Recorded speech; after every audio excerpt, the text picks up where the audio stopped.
أنت رب العليم الذي ليس كمثله شيء وهو السميع البصير.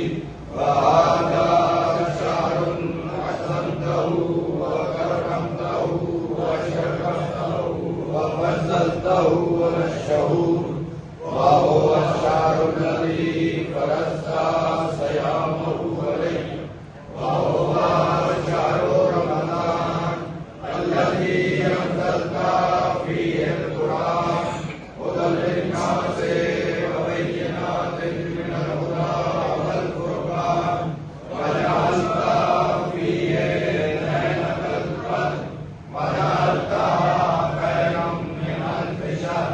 فيا ذا المن ولا يمن عليك من علي بقضاء رقبتي من النار في من تمن عليه وأدخل الجنة برحمتك يا